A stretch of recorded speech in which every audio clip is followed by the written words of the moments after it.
Sebenarnya kalau misalnya struggle dalam hal kayak aku capek itu pasti sering banget aku rasain. Menurutku LKBB itu pengalaman yang luar biasa banget buat aku dan berharga banget buat aku tentunya. Mang Ari ini mulai berprestasi di bidang akademik itu dari SMP ya, dan keterusan sampai sekarang ya? Ya, ikut LKBB karena mau ikut Paskibraka. Tapi ternyata pas di seleksi Paskibraka tahun ini juga nggak bisa.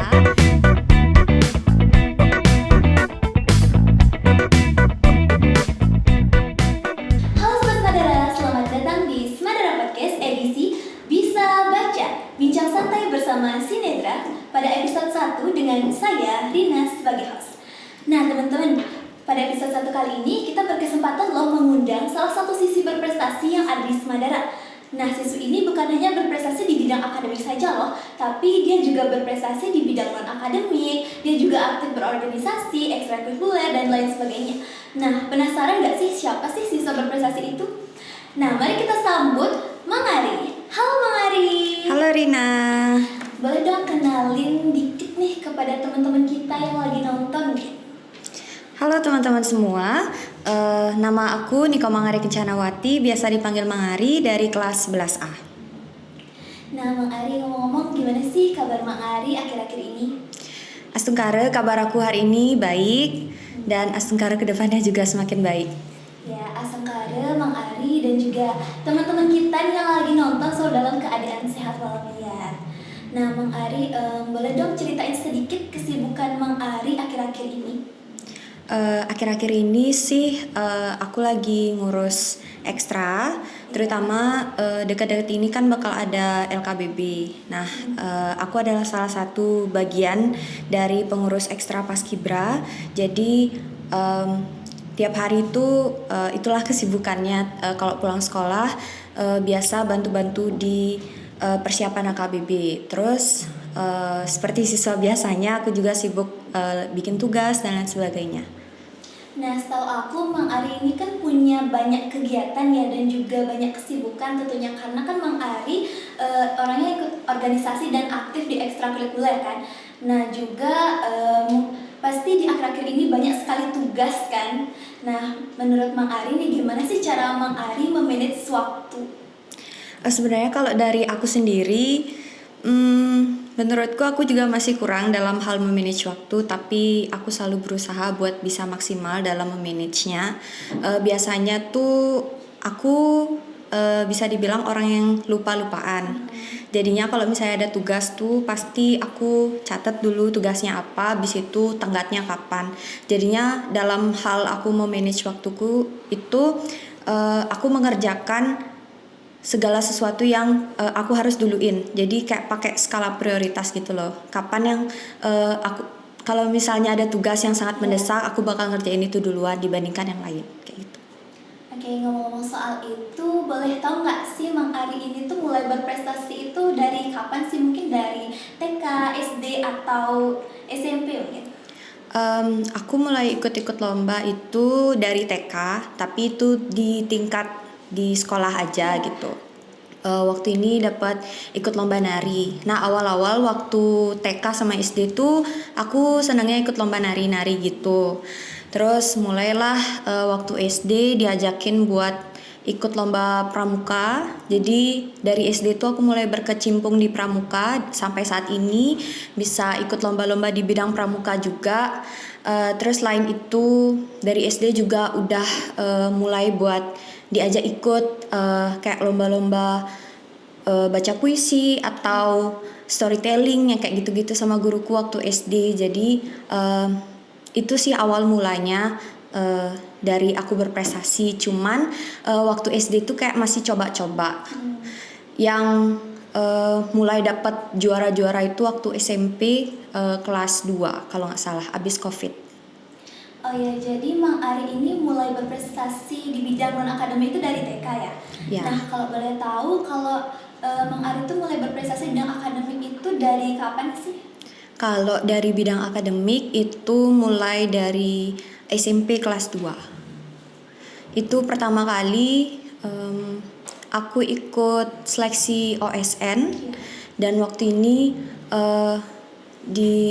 dapat ikut dalam OSN, cuman memang di kabupaten belum bisa lanjut ke provinsi dan nasional, itu belum. Terus sejak ikut itu banyaklah gurunya yang lumayan melirik buat diajakin ikut lomba-lomba lain.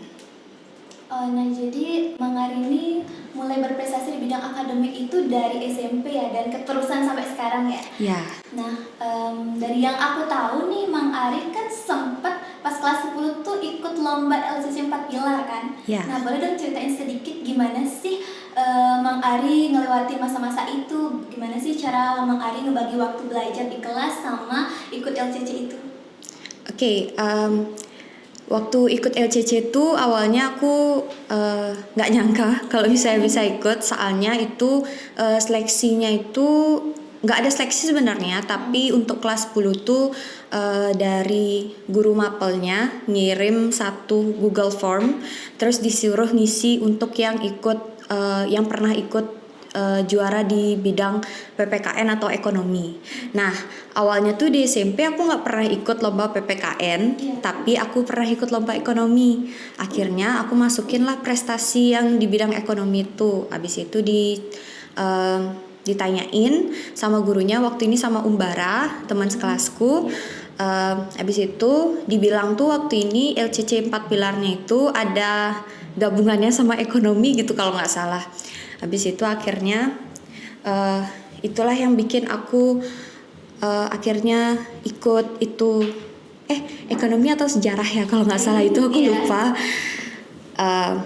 Itulah awal mulanya aku bisa join di LCC 4 Pilar. Habis itu untuk persiapannya seperti biasa kan pasti pembinaan gitu waktu di jam pelajaran.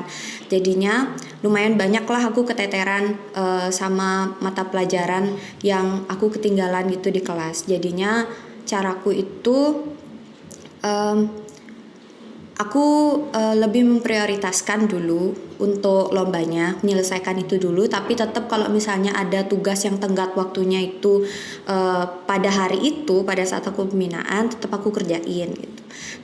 Karena waktu kelas 10 itu kan aku merasa guru-guru di Semadara juga sangat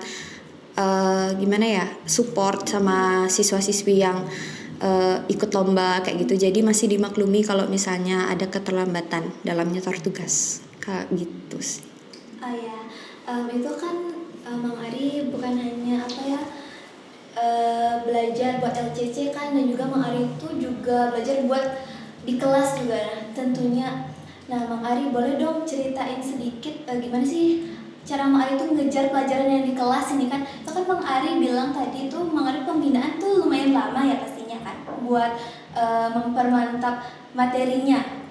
Nah, cara Mang Ari buat ngejar materi di kelas itu gimana sih? Kalau misalnya aku tipikal, sebenarnya aku nggak terlalu yang suka intens belajar. Kayak misalnya dari pagi sampai sore aku udah pembinaan, udah belajar, terus pulangnya harus belajar lagi, itu kayak rasanya berat banget. Cuman aku tuh biasanya kalau misalnya ada tugas, dari tugasnya itulah aku belajar. Kalau enggak, aku bikin catatan gitu. Jadi aku orangnya kalau mau ngingat sesuatu harus nulis. Jadinya itu dah dari nulis-nulis itu aku udah mulai ngingat sesuatu kayak gitu. Mulai belajar pelajaran yang ada di kelas juga. Nah, selepas dari itu Mang Ari pernah nggak sih kayak ngerasa, aduh aku tuh capek banget deh, aku tuh udah ikut banyak lomba, terus aku belum lagi bikin tugas gitu. Gimana sih cara Mang Ari buat nyemangatin atau memotivasi diri Mang Ari tuh biar Mang Ari tuh kedepannya tuh aku kayaknya bisa, aku pasti bisa gitu? Sebenarnya kalau misalnya struggle dalam hal kayak aku capek itu pasti sering banget aku rasain, cuman emang nggak kelihatan. Biasanya tuh aku cara mengatasinya adalah dengan aku meluapkan emosiku dulu. Mau aku nangis, mau aku cerita sama teman atau sama keluarga juga. Habis itu setelah itu ya udah gitu, merenung aja gimana ke depannya. Terus aku tuh punya prinsip kalau misalnya udah ngejalanin sesuatu, aku harus ngejalanin itu sampai tuntas. Jadi ya meskipun dalam prosesnya aku sering ngeluh, aku selalu berusaha buat nuntasin semua yang aku kerjain. Nah, prinsip yang Mang Ari katakan tadi itu benar-benar memotivasi aku ya tentunya, dan juga teman-teman yang lagi nonton mungkin ya, itu benar-benar motivasi banget. Nah, Mang Ari, setahu aku ya, Mang Ari tuh kan ikut LKBB tuh baru awal SMA ya. Nah, boleh tau nggak sih kenapa sih Mang Ari tuh mau join LKBB ini? Itu kan kayak latihan fisik ya, yang benar-benar itu capek banget. Karena Mang Ari itu kan kayak udah capek di otak gitu ya, terus sekarang disuruh di fisik juga. Kenapa sih Mang Ari milih ekstra LKBB?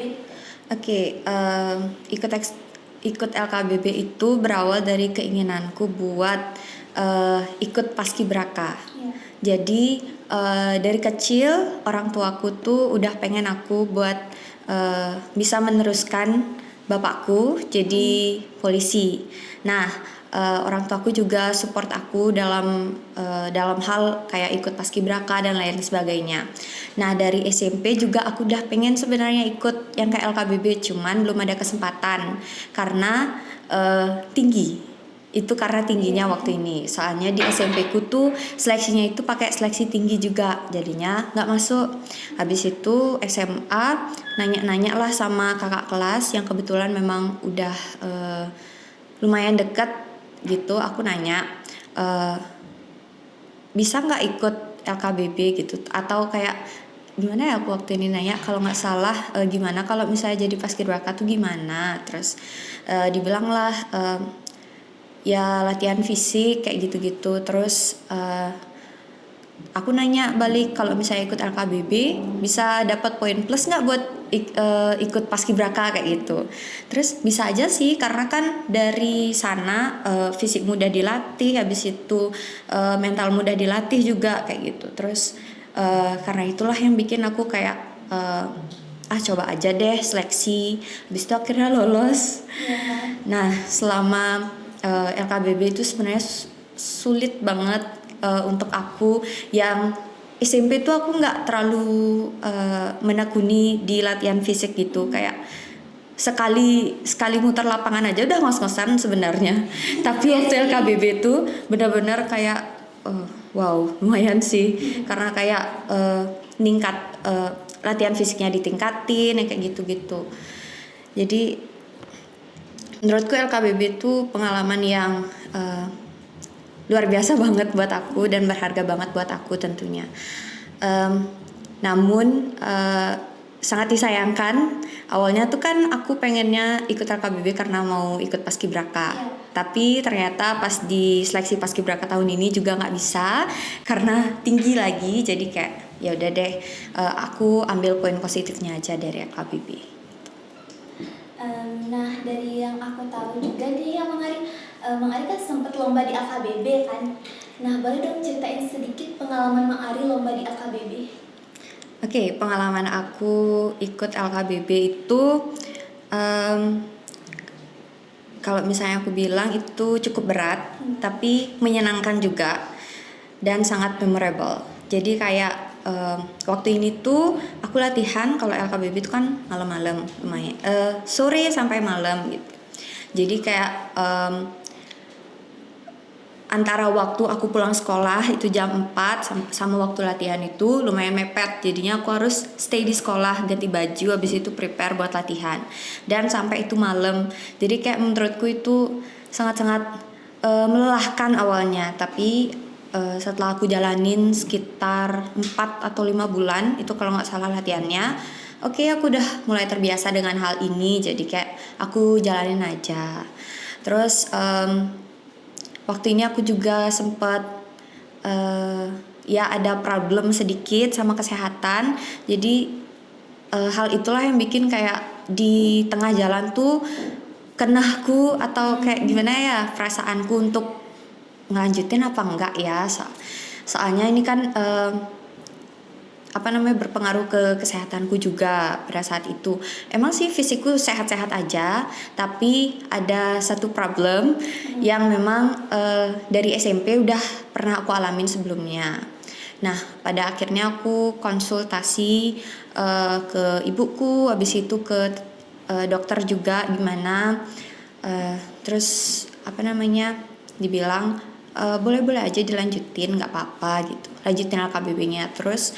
Tapi kembali lagi konsekuensi ada di kamu. Sekarang kamu yang memilih gimana. Terus waktu ini tuh aku sempat mikir gimana ya, aku harus lanjutin apa enggak ya. Soalnya aku takut juga kalau misalnya aku tetap lanjutin malah semakin parah gitu. Akhirnya setelah aku berpikir panjang, menimbang juga gimana perasaan teman-temanku nanti yang di LKBB seperti apa, karena di LKBB tuh aku memegang peran yang lumayan penting gitu di kreasi, itu kan ada kreasinya. Nah itu kalau misalnya aku digantiin, nanti balik lagi mereka harus nyari chemistry lagi gitu kan kalau misalnya LKBB. Jadi setelah pikir panjang akhirnya aku mutusin untuk melanjutin. Ya Mang Ari, kalau boleh tahu nih ya, sukses menurut Mang Ari itu kayak gimana sih? Definisi sukses menurut Mang Ari itu gimana? Menurutku definisi sukses adalah dimana aku bisa belanja tanpa lihat harga mungkin. Bisa juga kayak sukses itu kayak sebenarnya sukses itu relatif ya, kayak berdasarkan pandangan masing-masing orang. Kalau misalnya sukses di mataku tuh itu salah satunya yang tadi aku bilang. Terus sukses juga ketika kita itu bisa gapai apa yang kita inginin. Menurutku itu udah termasuk sukses. Ya, dari yang kita bincangin tadi nih ya tentang prestasi Mang Ari di bidang akademik maupun di bidang non akademik kan ya. Nah menurut Mang Ari gimana sih kesan-kesan Mang Ari mungkin melewati fase-fase itu yang dibilang tuh berat banget dan capek banget? Kesan-kesanku ya sangat berat, dalam menjalaninya berat, tapi ketika udah selesai gitu kangen sama momen-momennya. Habis itu menurut aku juga hal-hal yang udah aku lakuin selama ini dari kelas 10 sampai sekarang di SMA itu sangat berharga buatku pengalamannya. Jadi kayak aku sangat bangga pada diriku sendiri. Tapi tetap aku juga pengen untuk lebih lagi, pengen untuk nyari pengalaman yang lebih baru lagi, dan pengalaman-pengalaman yang bisa mendorong aku ke depannya juga. Nah Mang Ari, udah gak terasa nih kita udah berada di penghujung acara nih ya. Nah boleh dong kasih pesan-pesan sedikit kepada teman-teman kita yang lagi nonton agar mereka tuh termotivasi sama Mang Ari, mungkin bisa kedepannya tuh bisa menjadi pribadi yang lebih baik lagi. Baik, untuk teman-teman semua, mungkin pesan dari aku harus berani untuk bisa keluar dari zona nyaman, lakuin apa yang kalian bisa di saat ini. Kemudian jangan takut untuk mencoba, terus berusaha, dan pasti kalau misalnya kalian sudah berusaha maksimal, pasti hasilnya juga akan maksimal. Nah teman-teman, itu dia motivasi dari Mang Ari yang dimana kita itu harus berani buat keluar dari zona nyaman dan juga selalu berusaha agar kedepannya tuh menjadi lebih baik lagi tentunya. Nah itu dia episode 1 pada podcast kali ini. Saya Rina, sampai jumpa di episode selanjutnya. Bye-bye.